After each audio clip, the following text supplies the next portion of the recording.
Assalamualaikum warahmatullahi wabarakatuh. Shalom, Om Swastiastu, Namo Buddhaya, Salam Kebajikan. Penelitian pada kesempatan kali ini berjudul Pandangan Bela Negara di Kalangan Gen Z. Fokus daripada penelitian ini adalah melihat bagaimana pandangan Gen Z mengenai konsep bela negara dan krisis bela negara yang terjadi di era kekinian. Permasalahan yang menjadi titik vital dari penelitian ini ialah seberapa paham Gen Z mengenai konsep bela negara dan faktor yang mempengaruhi terjadinya krisis. Dalam perihal tinjauan pustaka, penulis melakukan pendekatan sosial dan pendekatan Pancasila. Menggunakan metode kualitatif, hal ini dilakukan untuk memahami pengetahuan Gen Z mengenai konsep yang dibahas pada penelitian kali ini. Dalam hal perdadaan, penulis melakukan tahapan wawancara terlebih dahulu dan menyebarkan angket guna memperkuat data yang kami miliki. Dalam hal pelaporan, penulis melakukan beberapa hal, diantaranya menulis hasil wawancara, reduksi dan kategorisasi data, penampilan data, dan penarikan kesimpulan. Laporan studi dan bahasa berdasarkan pada tesis di bab sebelumnya. Ini menjadi novelty dalam penelitian kali ini. Yang pertama, pandangan narasumber mengenai konsep bela negara. Dari beberapa narasumber, ada satu narasumber yang sangat kompeten di bidang ini dan 5 orang yang berasal dari Gen Z yang menjadi fokus pada penelitian daripada konsep bela negara. Lalu yang kedua, faktor penyebab krisis.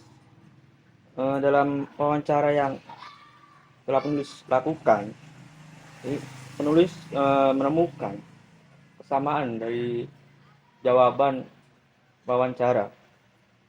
Yang disampaikan adalah bagaimana harus globalisasi serta minimnya minat untuk interaksi sosial. Pengorbanan para pahlawan dan masyarakat terdahulu tidak boleh disia-siakan. Mereka telah mengantarkan para penerus ke depan pintu gerbang kemerdekaan yang diidamkan. Sebagai salah satu bukti bentuk penghormatan kita, semestinya kita memahami betul betapa pentingnya mempertahankan cita-cita mereka yang telah diusahakan untuk kita. Bagaimana perjuangan dari Soekarno dalam mengusahakan hal tersebut, pidato dari Bung Tomo yang begitu menggelegar hingga masih terdengar sampai sekarang. Atau bagaimana Jenderal Sudirman dengan tertatih-tatih di atas tandunya dengan sekarat memperjuangkan kemerdekaan. Tidaklah lupa para delegasi Indonesia yang begitu luar biasanya berteriak di dunia internasional demi kedaulatan bangsa. Kita para penerus haruslah paham perihal itu. Tulisan dari makalah ini ialah untuk kembali menyadarkan kita, para generasi yang menjadi pelopor dan pelangsung penyempurna amanah dari orang-orang tua kita. Pada kesempatan kali ini, untuk kembali memantik ingatan kita, untuk mengingat kembali betapa pentingnya kita mempertahankan kemerdekaan dan menyempurnakan segala kekurangan di negeri para pahlawan. Penulis berharap pada kesempatan kali ini tidak hanya mengingatkan para kaum pemuda masa sekarang, dan juga seluruh masyarakat ikut andil dalam memperjuangkan negara Indonesia melalui bela negara, dalam bentuk tertulis maupun secara fisik langsung.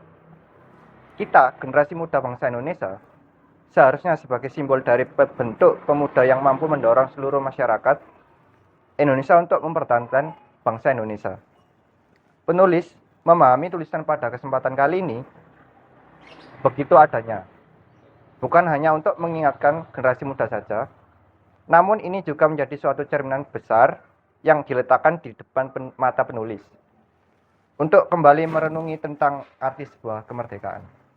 Penulis khawatir dari generasi yang sekarang maupun yang akan datang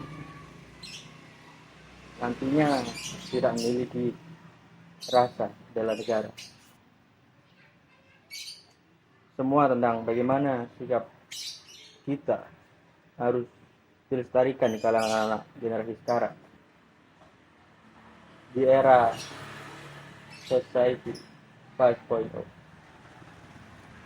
Teknologi modern yang mengandalkan manusia sebagai komponen utamanya. manusia yang diharuskan menciptakan nilai baru melalui perkembangan teknologi, di mana semua teknologi adalah bagian daripada manusia itu sendiri. Melakukan yang terbaik untuk negara, mempertahankan kelangsungan hidup bangsa dan negara. Di era sekarang itu semua sering dianggap sebagai suatu hal yang susah dilakukan dalam penyesuaian perkembangan teknologi. Untuk menjalankan ide dari bela negara di era 5.0, bisa menggunakan platform podcast atau sosial media yang jika melihat kondisi saat ini, bagaimana kita memiliki potensi dari generasi milenial di perkembangan teknologi sekarang. Tentu saja itu dapat membuat sikap bela negara semakin kuat, serta persatuan dan kesatuan bangsa NKRI lebih terbangun. Analisis makro dalam pandangan Pancasila. Jika kita melihat dari pandangan Pancasila sebagai asas ideologis, Pancasila merupakan dasar ideologis negara Indonesia. Terdiri dari 5 sila, yaitu ketuhanan yang Maha Esa, kemanusiaan yang adil dan beradab, persatuan Indonesia, kerakyatan yang dipimpin oleh hikmat kebijaksanaan dalam permusyawaratan dan perwakilan, serta keadilan sosial bagi seluruh rakyat Indonesia. Jika kita lihat kedudukannya dalam konstitusi, Pancasila diakui sebagai dasar negara dan diatur dalam pembukaan Undang-Undang Dasar 1945. Setiap warga negara diharapkan mengamalkan dan membela Pancasila sebagai ideologi negara. Jika kita melihat dari segi nilai-nilai moral, Pancasila mewakili nilai-nilai moral yang dijunjung tinggi, termasuk toleransi, gotong royong, dan keadilan sosial. Ini mencerminkan keberagaman budaya dan agama di Indonesia. Sebagai pilar-pilar kebangsaan, Pancasila dianggap sebagai pilar-pilar kebangsaan yang menggabungkan kebinekaan dan kesatuan. Ini bertujuan untuk menciptakan kesatuan di tengah keberagaman. Sebagai pedoman pembangunan, Pancasila dijadikan pedoman dalam perencanaan dan pelaksanaan pembangunan nasional. Negara berkomitmen untuk mencapai kesejahteraan dan keadilan berdasarkan nilai-nilai Pancasila. Nilai-nilai yang dimaksud diantaranya adalah, yang pertama adalah pertahanan dan keamanan.